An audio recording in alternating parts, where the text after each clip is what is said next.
My father said the sea could kill me. He said it so often, in so many ways, that I started to believe the ocean outside our windows was breathing just to lure me closer. We lived in a white wooden house on a cliff in Windermere Bay, a quiet town that barely existed on maps. The gulls screamed all day, the fog rolled in every night, and the ocean crashed below us like an endless heartbeat. I wasn't allowed to touch that world. Salt air is poison to you, Lily, Father used to say while sealing the windows with plastic. Your lungs can't handle it. Promise me you'll never open a door without me here. I promised, of course. I was 4 years old when he first told me. The house was my entire planet, 3 rooms, a kitchen, and an attic filled with sealed boxes I was never allowed to open. Father worked from home, he said, doing marine data analysis, though I never saw him leave except for weekly supply runs to town. Each time, he'd double-lock the door from the outside and say, "Don't touch the curtains. Don't breathe near the vents." And never, ever open the window. I'd nod like a good girl. Because if I didn't, he'd remind me of the story, how my mother once took me to the beach as a baby, how the sea wind had made me turn blue, how doctors said I wouldn't survive another exposure. That story was the foundation of my whole life. I believed it like scripture. Father filled my days with lessons, books, drawings, piano practice, and tests about ocean currents I'd never seen. He said he wanted to make me brilliant even if the world would never meet me. Sometimes, when he worked late, I'd sneak down the hall and press my face to the window's edge, trying to glimpse the sea through the fog. It glittered like something holy. I could hear the waves crash against the rocks and wonder how something so dangerous could sound so beautiful. My 16th birthday came quietly. No candles, no guests, just Father and me. He gave me a telescope so I could see the stars without stepping outside. I thanked him and pretended I wasn't disappointed. He looked tired that night, his beard untrimmed, his eyes glassy, and after dinner, he said something strange. "I'll need to go into town tomorrow morning," he said.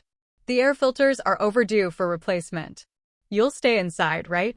I nodded. He smiled faintly. "Good girl. I'll only be gone a few hours." When the door closed behind him the next morning, the silence felt heavier than usual. The house seemed to breathe differently, old wood creaking, distant gulls crying. I tried reading, but every sentence blurred. Then came the sound. A knock at the door. Soft, hesitant, human. My heart stuttered. No one ever came to our house.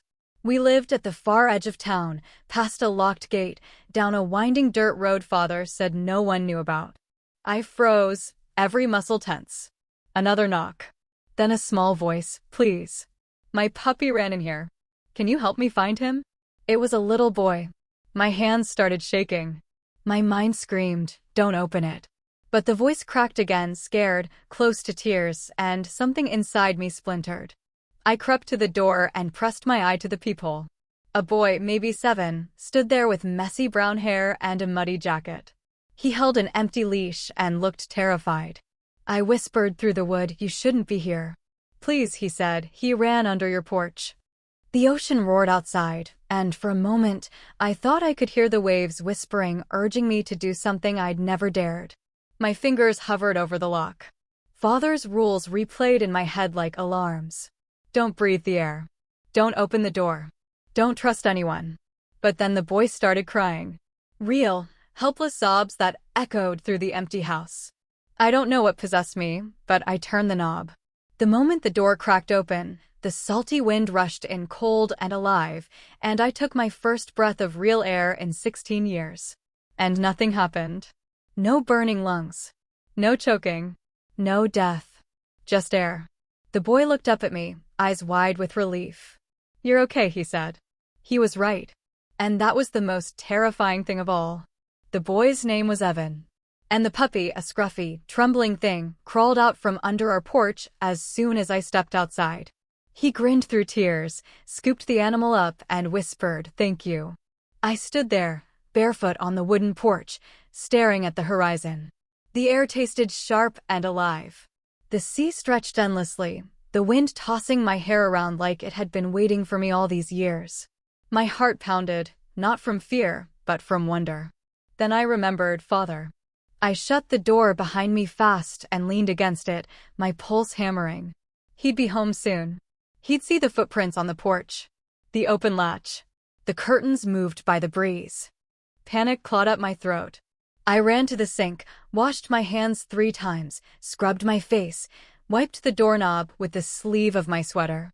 But the air inside still felt different, charged like it knew what I'd done. Hours passed. My stomach twisted tighter with every creak of the floorboards. When Father's truck finally rumbled up the dirt road, I nearly dropped the glass I was holding. The front door opened, and he stepped in, his boots leaving trails of sand. "Everything okay, Lily?" His voice was calm. Too calm. "Yes," I said, too quickly. He studied me for a long moment. His gray eyes darted around the room, the curtains, the window latch, the floorboards near the door. Then he smiled, that small, heavy smile that never reached his eyes. "Good girl," he said softly. "I brought you something."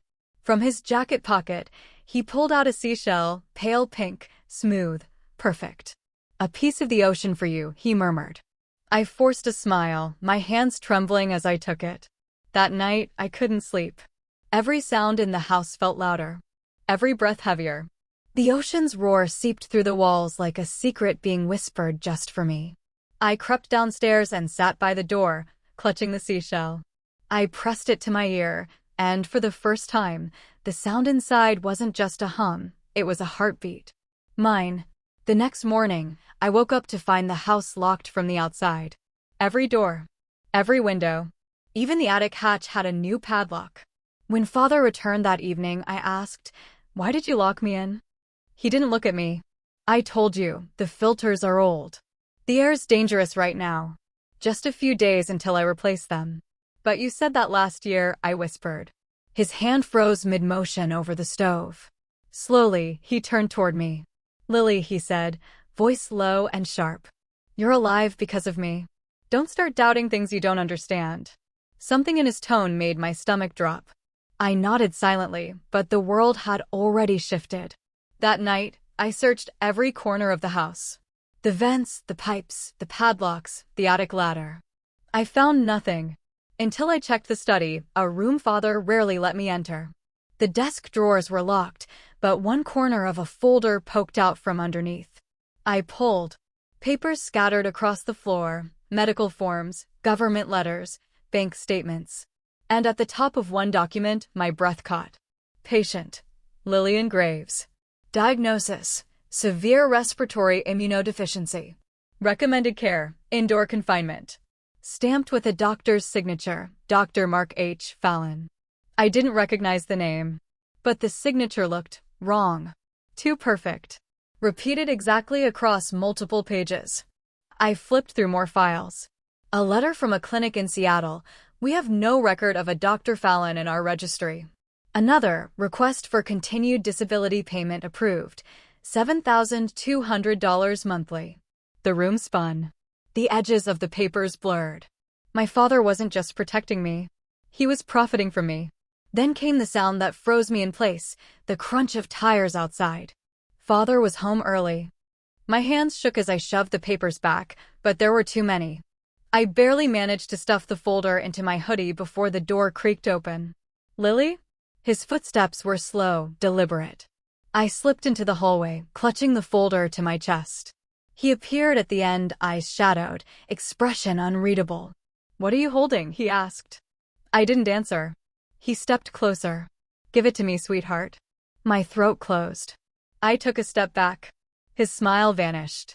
His voice dropped into something darker, colder. "Don't make me ask again." For the first time in my life, I saw something in my father's face that terrified me more than the sea ever could. Truth. And the truth was, I'd never been safe in that house at all. I didn't sleep that night. Every creak in the house sounded like his footsteps. Every gust of wind against the window felt like a warning. When dawn came, I sat curled on my bed, the stolen folder hidden under my pillow. My hands trembled as I reread the papers in the pale light leaking through the curtains. There were years of fake medical reports, disability claims, and emails to agencies, all in my father's handwriting. One line from an email stuck in my head. "She still believes she can't breathe outside." The isolation ensures compliance. My stomach turned. She still believes. He was talking about me. I thought about every birthday spent alone, every medicine pill he gave me, every story about the deadly air. My chest felt tight not from sickness, but betrayal. When I finally heard his footsteps outside my door, I shoved the folder into my backpack and sat up straight, pretending to read. He opened the door slowly. "Morning, sweetheart." I kept my face blank. "Morning." He lingered in the doorway, studying me. His hair was damp from the sea mist, his expression unreadable. "I'll be working in the study. Don't come in, all right?" I nodded. When he disappeared down the hall, I exhaled shakily. My mind was racing. I needed to get out. But where would I go? I didn't even know how far the nearest town was. I didn't have a phone, money, or any real idea how the world worked beyond what I'd read in books. Still, I couldn't stay. I waited until late afternoon, when the house settled into that eerie quiet it always had before sunset. The ocean outside growled against the rocks like it knew what I was about to do. I packed what I could: the folder, a sweater, the seashell, and one book, 20,000 Leagues Under the Sea. The irony wasn't lost on me. I crept down the stairs, careful to avoid the squeaky board near the landing. The front door loomed ahead, locked of course. But Father's keys hung on a hook in the kitchen. I grabbed them with shaking hands. The moment the key turned in the lock, something inside me shifted, like the air in my lungs had been waiting 16 years for this breath. I stepped outside. The sky was a bruised purple, the wind sharp with salt and rain. For a second, I thought I might faint. But I didn't. I was alive. My bare feet sank into the cold earth, the smell of pine and ocean filling my senses. I wanted to run, to disappear, but the sound of his voice stopped me cold. "Lily." He was standing on the porch, his expression twisted, part fury, part fear. "Get back inside. Now."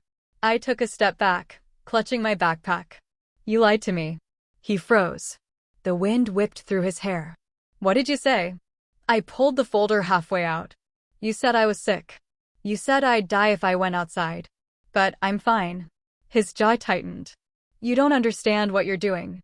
"I understand you've been using me for money." I shouted, the words breaking loose like something that had been caged too long. "You made me your prisoner." His face changed, that same flicker I'd seen before, the mask slipping. His voice dropped low, trembling with something dangerous. "I did it to protect you." "Protect me from what?" He didn't answer. He took a slow step down from the porch. His boots crushed the gravel like bones. "Lily, listen to me," he said softly. "There are things you don't know about this place. About your mother. You think I'm the monster, but you're walking into something much worse." My heart pounded. "You're lying again." He smiled, small, sad, broken. "You'll see." Then his hand darted for my arm. I turned and ran. Down the hill. Past the rusted fence. Through the tall grass that sliced at my ankles. He shouted my name again, but the wind swallowed it whole. For the first time, I was free and utterly, terrifyingly alone. The world was bigger and louder than I'd ever imagined. The trees leaned in as if they were watching. The salt wind clawed through my hair. When I reached the edge of the cliffs, the ocean stretched below like a dark secret, endless and cold. Somewhere behind me, I heard the crunch of his boots again. I turned and saw his flashlight beam cutting through the mist. He was still coming for me. And suddenly, I wasn't sure if escaping him meant escaping the truth or running straight into it. By the time I reached the main road, my lungs burned and my legs shook. The sun had completely vanished behind the horizon, and the fog rolled in thick, swallowing everything beyond a few feet ahead. Windmere Bay looked nothing like I'd imagined. There were no crowds, no lights, just a handful of leaning cottages, their windows glowing faintly through the mist. The smell of fish and seaweed hung heavy in the air. Every shadow looked like my father's silhouette. I found a bench outside an abandoned post office and sat there, hugging my backpack. My hands were numb, my clothes soaked with sea mist. For the first time in my life, there were no rules. No walls. No locks. And the freedom felt terrifying. A voice startled me. "You okay, kid?"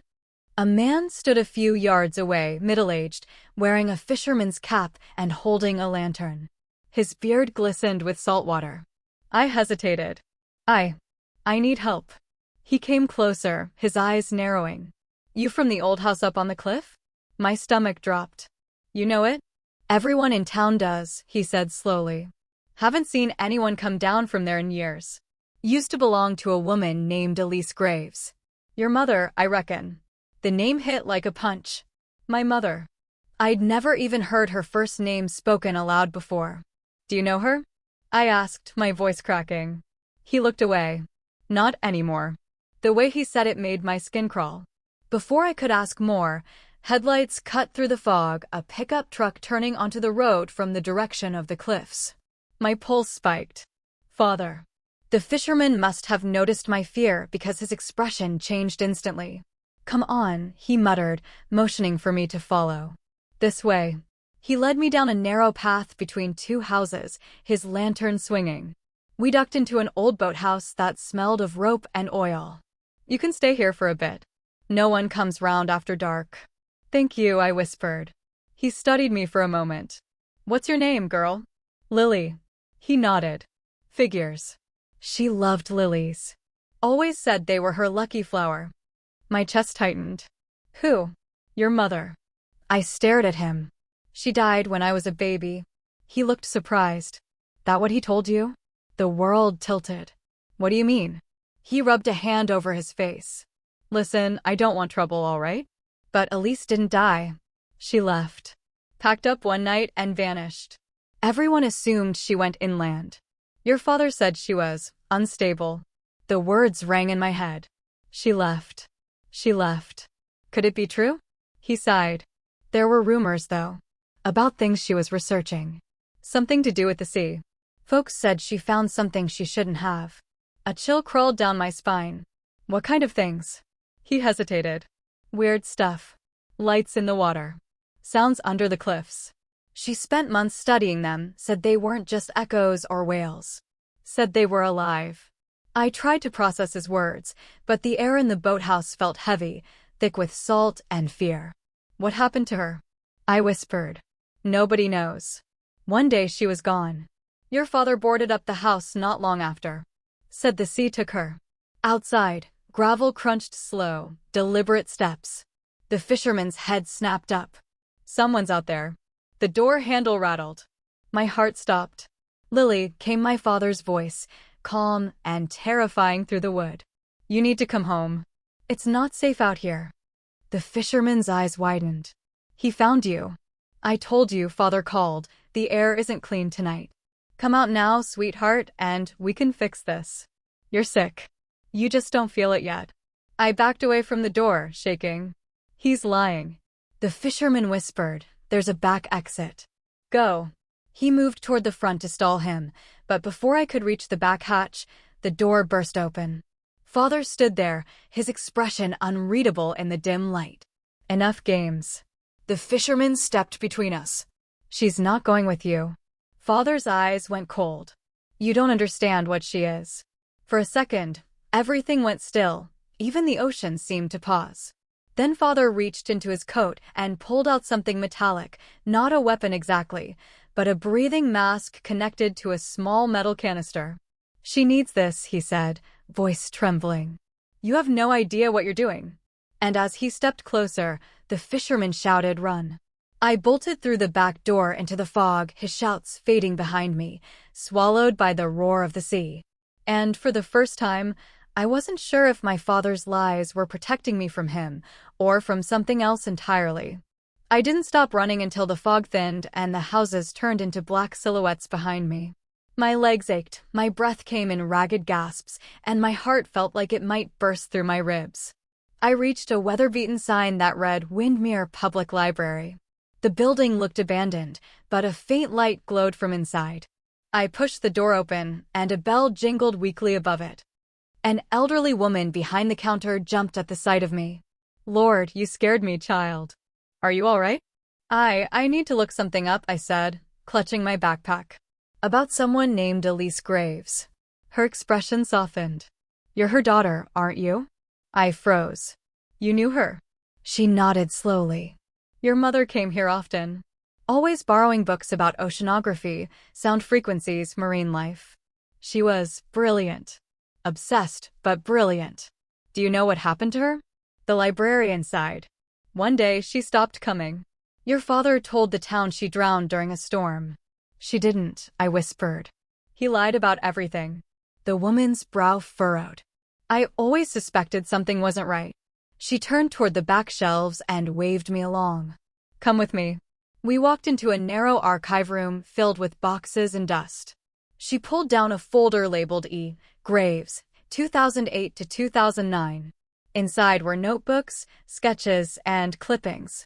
I opened one of the notebooks, my hands shaking. My mother's handwriting filled the pages, sharp and slanted, full of urgency. The sounds are not whale songs. Frequencies repeat every 16 days exactly, harmonic intervals beyond natural patterns. Something intelligent beneath the cliffs.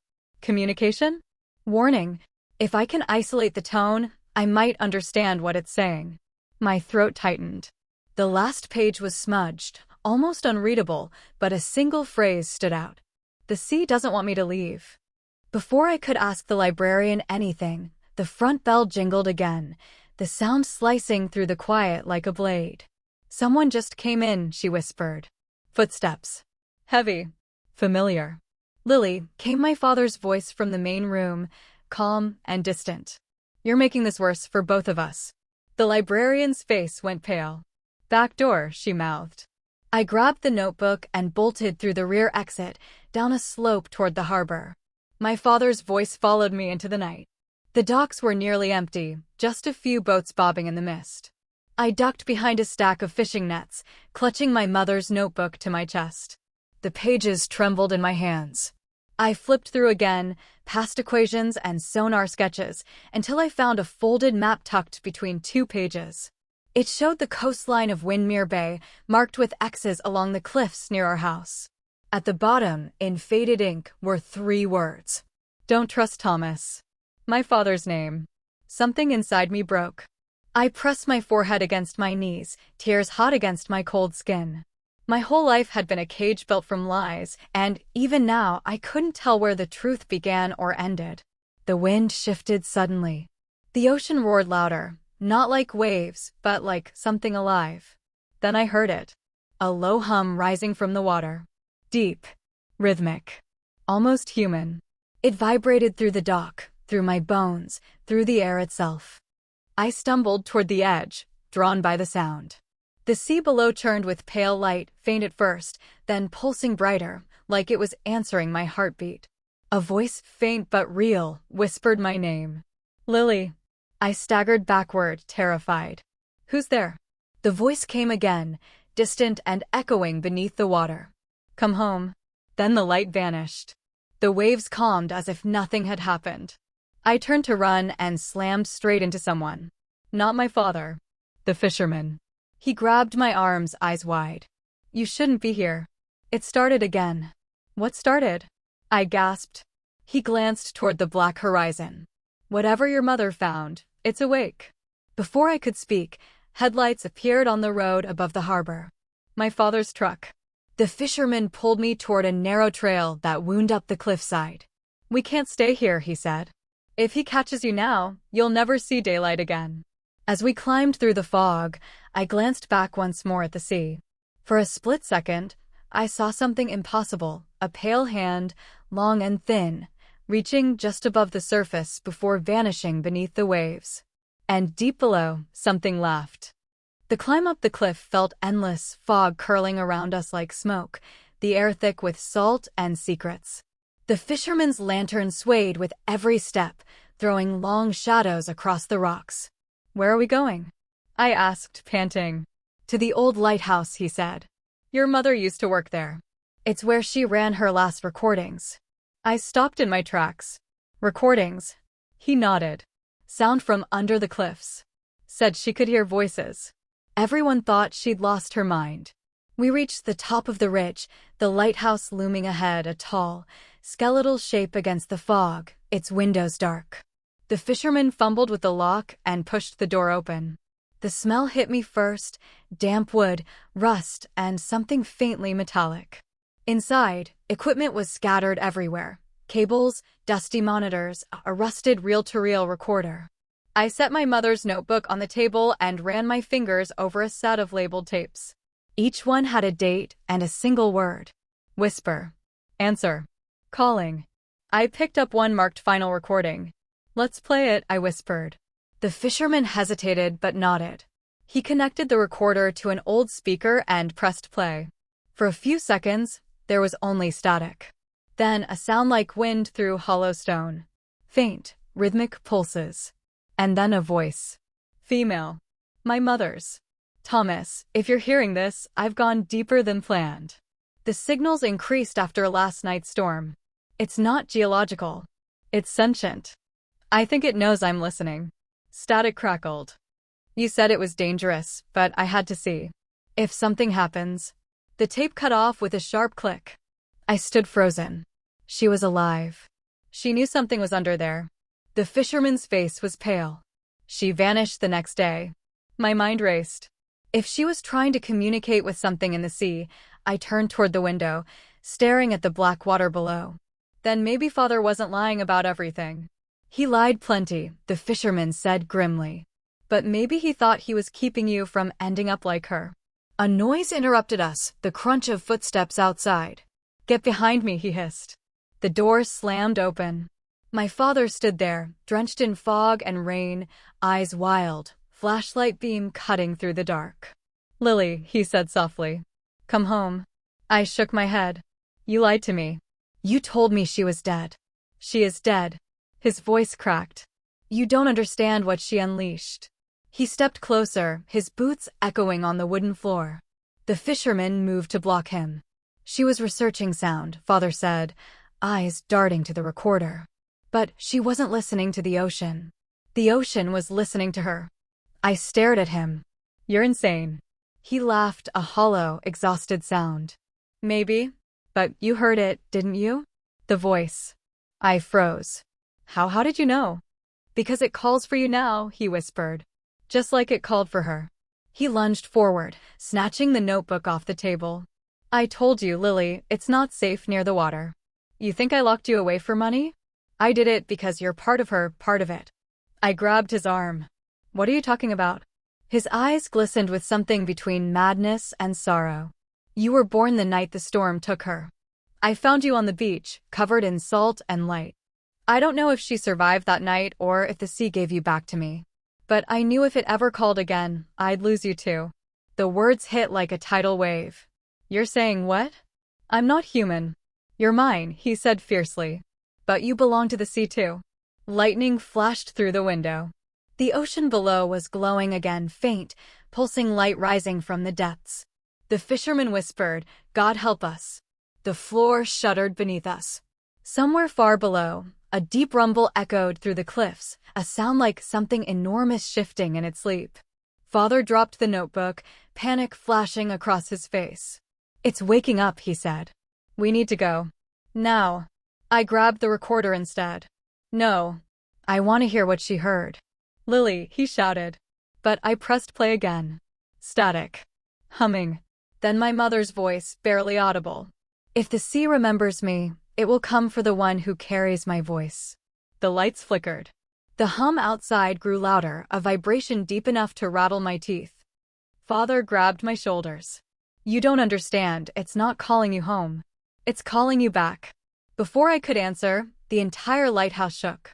The fisherman yelled something I couldn't hear over the roar. Glass shattered. The wind exploded through the room.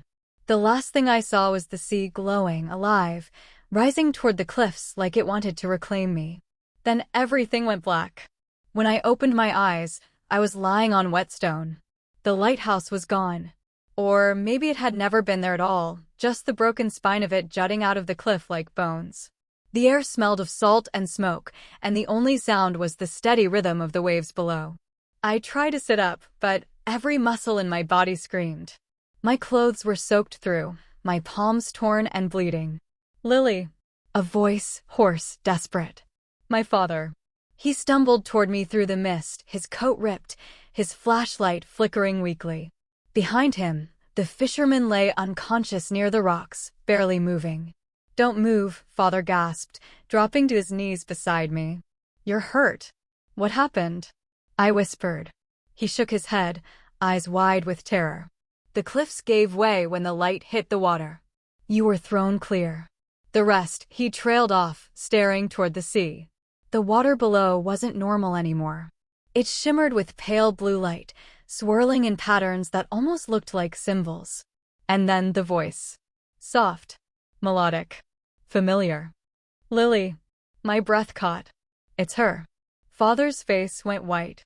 "Don't listen to it. She's calling me. She's not your mother anymore." His voice broke.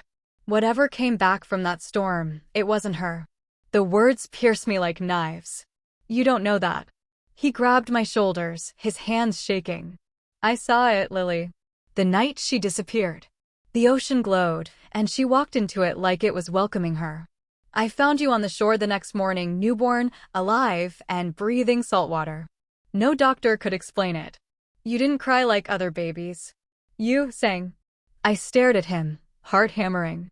"You kept me locked up my whole life because of that?" "I was protecting you," he shouted. "You don't know what that thing wants." The wind howled, carrying another whisper from the waves. "Come home." It was unmistakably my mother's voice. I stepped back, trembling.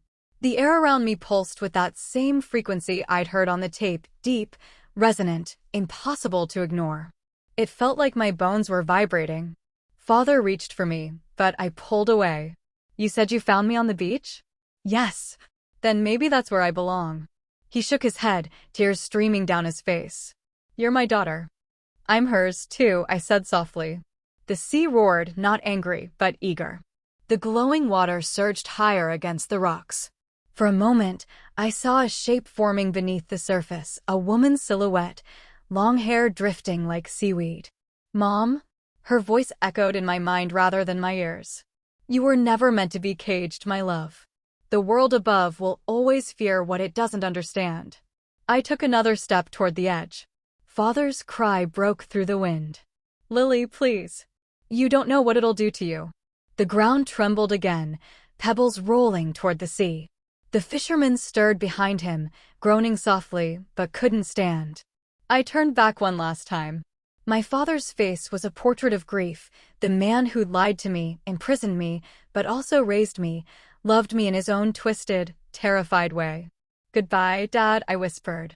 He reached out, desperate, but the wind pushed me forward, gentle yet firm, until my toes met the edge of the cliff. The light rose up to meet me. The last thing I felt before the world disappeared was the ocean wrapping around me, warm instead of cold, familiar instead of foreign. And then silence. When I woke again, sunlight filtered through clear water. I was floating, weightless, surrounded by soft currents that hummed like a heartbeat. My reflection rippled across the surface above, my hair drifting like ink, my skin faintly glowing where the light touched it. A figure approached, my mother, or what was left of her. Her eyes shimmered like pearls, and when she smiled, the water itself seemed to breathe. "You're home now." My heart swelled and broke all at once. "What about him?" "He'll grieve. Then he'll understand." I closed my eyes, letting the sea cradle me. The hum grew louder until it filled everything, sound and silence, life and death, truth and lie, all dissolving into one endless note. Days later, in the human world, the ocean around Windermere Bay glowed for 3 nights straight. Fishermen claimed they heard singing beneath the waves, a voice that wasn't entirely human. The old house on the cliff collapsed into the sea soon after. Some said it was a storm. Others swore it was the tide taking back what always belonged to it. But on quiet nights, when the water is still and the moon is full, you can hear it, a soft hum rising from the deep. A girl's voice calling home.